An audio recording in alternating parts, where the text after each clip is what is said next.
Nous, on est une communauté de complexés. Chaque fois qu'on veut se présenter ou bien proposer quelque chose, on te dit « Ma ta'ayyarch ». Comme m'a dit une fois un père, il m'a dit « Wa toumad les jeunes, vous voulez plein de choses.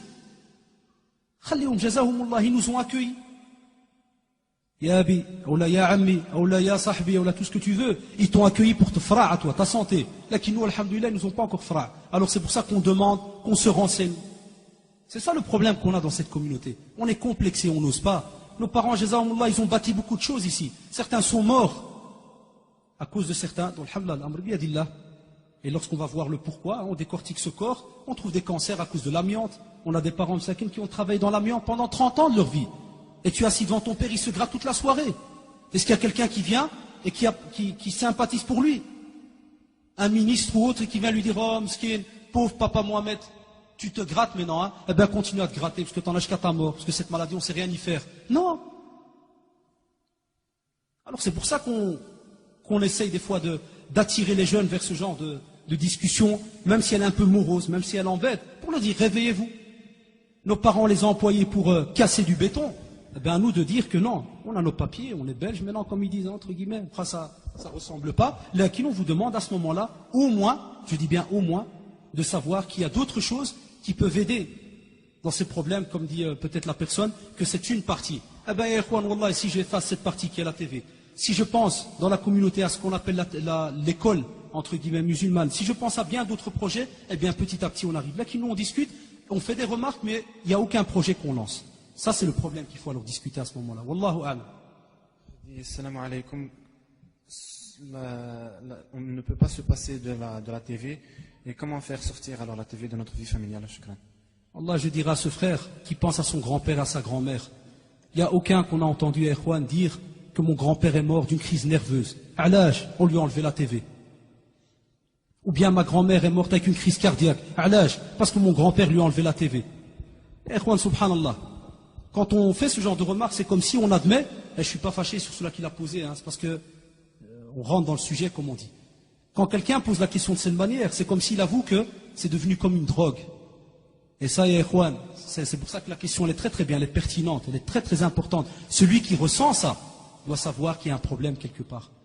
Celui qui tu lui dis enlève la TV, il te fait oh Allah kadadi. Non. C'est vrai que je ne suis pas là pour vous dire enlève ta TV, c'est fini, zouel. On vous dit gère-la. Tout ce qu'on demande. On a tous des TV à la maison. Là, qui on met la parabole.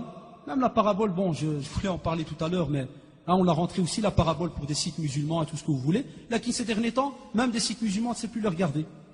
Tu as une femme pseudo-hijab et tout ce que tu veux, là, qui tu ne peux pas regarder l'émission. Alors qu'elle a le hijab, maquillée de la tête jusqu'aux pieds, tu ne peux même pas regarder. Alors que ces paraboles, ces sites musulmans et tout ce que tu veux. Par exemple. Non, au contraire, donc il y a... Vous savez, chaque chose... L'être humain, il s'accoutume d'après les habitudes, d'après comment est-ce qu'il a aimé la chose. C'est pour ça qu'on s'y rattache trop. C'est parce qu'on a trop rentré la chose dans le cœur. Là, qui dans certains sujets fidin, ça, on n'entend pas des remarques style « je ne peux pas enlever Qiyam Layl, les Ikhwan. Qiyam Layl, je ne peux pas l'enlever. » On n'entend plus ça, parce qu'il n'y a pas de Qiyam Layl. De temps en temps, à gauche, à droite. Par exemple, hein, on ne veut pas dire qu'il n'y a plus de khayr. A'udhu billah. On connaît quelle est la sentence de celui qui dit qu'il n'y a plus de khayr dans la communauté. Ce n'est pas ça qu'on dit. On dit seulement que certains principes sont importants de la religion, on les a délaissés, d'autres on dit que c'est très dur de les enlever, donc on doit se poser les questions. Le frère dit j'ai 25 ans, ma femme 22, ma fille 1 an et demi, mon fils 2 mois. Je suis dans le cas où quand je regarde la télé, Wallah, je n'entends plus rien de ce qui se passe autour de moi. Alors comment peux-tu me conseiller en rentrant chez moi pour changer cela? Car cela touche beaucoup mon foyer et ma religion, en un mot, ma vie. Wallah, la première chose en entrant, c'est bien de faire ce qu'on appelle une table ronde, s'asseoir avec son épouse, ou bien les parents qui sont présents s'asseoir avec leurs enfants et faire ce qu'on appelle un mini-gouvernement, discuter. Chose que des fois on ne fait pas, on discute. Et si tu veux que ça soit constructif, attends, Inch'Allah, que les frères sortent la cassette peut-être, et à ce moment-là, tu décortiques point par point. Et chaque point qu'on a cité, à ce moment-là, tu peux refaire passer la cassette avec tes enfants ou bien ton épouse, et lui dire, j'ai zawja ou j'ai zawj, par rapport au point qu'il a cité. Est-ce que c'est vrai qu'on regarde le haram ou pas? Par rapport à ceci. Et là, tu peux décortiquer. Maintenant, c'est vrai que j'espère que vous n'allez pas maintenant rentrer et que j'aurai créé ce qu'on appelle les bagarres à la maison. Il y a des frères maintenant, ils vont rentrer, ils vont lui dire, non, c'est pas ça que je veux. A'udhu billah. J'ai pas envie que demain, le frère qui va venir parler sur le divorce, il y en a plein qui vont lever la main. Ouais, grâce à la conférence d'hier, ta'ounouna, jazakumullah. Non. Discuter, ikhwan. D'accord? Donc aujourd'hui, peut-être la discussion, ça sera bien sur qu'est-ce qu'on a retenu, et la fois d'après, Inch'Allah, quand la cassette sort ou autre, il y a même d'autres livres. Croyez pas que j'ai apporté ici la révélation de l'année, loin de là. Hein. Ça existe dans d'autres ouvrages aussi. Et là, alors on décortique, on s'assit. Parce que, alhamdoulilah, dans nos familles musulmanes, on doit s'asseoir, on doit discuter.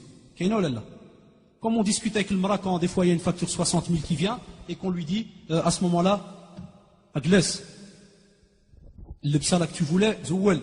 Ça que tu as, Zouwel, et on commence à discuter. Ben pour la religion, on va faire la même chose. Et si pas plus. Excusez-moi si je rallonge des fois dans les réponses. Une sœur qui pose la question, j'ai un mari qui ne voit pas le mal dans le fait de regarder la TV. Je lui ai expliqué 20 fois, mais il ne change pas. Et lors des conférences, il travaille ou il est occupé. Comment le convaincre? Barakallahu fik. Première chose, Inch'Allah, et on l'espère, invoquer Allah subhanahu wa ta'ala pour lui. Très très important, l'invocation. Deuxièmement, si ça ne va pas, essayez, je dis bien, essayez, en slide comme on dit, d'aller louer une cassette par exemple, que ça soit audio et vidéo, sur ce sujet-là, et l'obliger à écouter le sujet. Ça va passer, Inch'Allah, plus tard en vidéo par exemple, faire passer ça. Si ça ne va pas, parce que des fois on n'aime pas directement parler aux autres, si ça ne va pas, on passe alors à ce moment-là à ce qu'on appelle une petite rencontre de famille. Que ce soit avec quelqu'un qu'on sait que lui respecte. Un oncle ou bien son père et ainsi de suite, et on fait intervenir quelqu'un. Une nasiha, un conseil. Si après Allah il reste dans cet état-là, on demande à la sœur déjà de ne pas faire comme lui, de rester assis et de subir avec lui ce qu'il est en train de faire, loin de là. Mais à ce moment-là, c'est plus de ma compétence. Il faut contacter les savants et voir à ce moment-là s'ils ont d'autres conseils meilleurs que les nôtres. À nous, on demande seulement discuter au début, invoquer et faire intervenir quelqu'un et ainsi de suite. Un frère qui pose la question, comment faut-il s'informer? Car Allah nous appelle à savoir ce qui se passe dans le monde. Il nous appelle donc à savoir ce qui se passe, c'est dans le même sujet.